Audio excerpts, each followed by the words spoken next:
नतीजे आए हैं उसमें एक श्रेणी ऐसे अभ्यर्थियों की है जिनको घोषित किया गया है कि ये क्वालिफाई कर रहे हैं लेकिन मेरिट लिस्ट में नहीं है। असल में ये परीक्षा जिस समय हुई थी स्टेट की और अभी के समय में पूरा परिदृश्य बदल गया है। एक तो जिस समय ये परीक्षा हुई थी, ये 2 ही बार हुई है स्टेट की, एक बार 2011 में हुई है, एक बार अभी हुई है। और हम लोग इसमें जो भी इसके प्रावधान होते हैं वो जो नेशनल लेवल पर NCTE है, national council for teachers education, हम लोग उसी से गाइड होते हैं, उसी को फॉलो करते हैं और उसी के आधार पर हम लोग TET माने टीचर्स एलिजिबिलिटी टेस्ट लेते हैं। और पहले NCTE का फैसला था कि एक बार परीक्षा TET पास करने से इसकी वैलिडिटी 7 वर्षों की होती थी। स्वाभाविक रूप से जब 7 वर्ष पूरा हो जाता था तो फिर उनके इस पात्रता की मान्यता समाप्त हो जाती थी, उनको फिर से परीक्षा देनी पड़ती थी। अब NCTE ने फैसला लिया कि नहीं, अब एक बार जो पास कर गए उनकी पात्रता जीवन भर के लिए होगी। मतलब जब तक उनकी उम्र बची रहेगी, जब तक आवेदन देने की उम्र सीमा तक रहेंगे।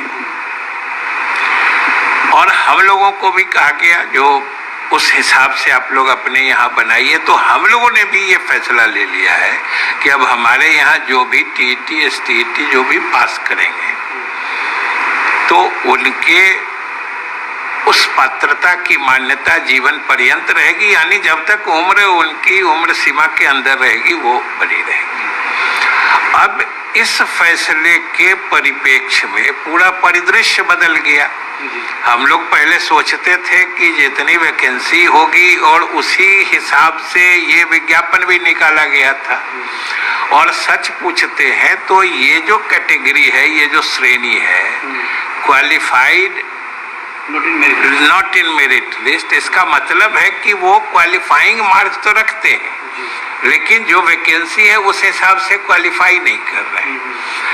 अब के परिदृश्य में तो हमको 2011 में भी जो क्वालिफाई किए हुए हैं नए फैसले के मुताबिक, हम उनको भी नहीं रोक सकते हैं। जब 7वें चरण की नियुक्तियां प्रारंभ होगी तो हमें उनकी पात्रता भी माननी होगी।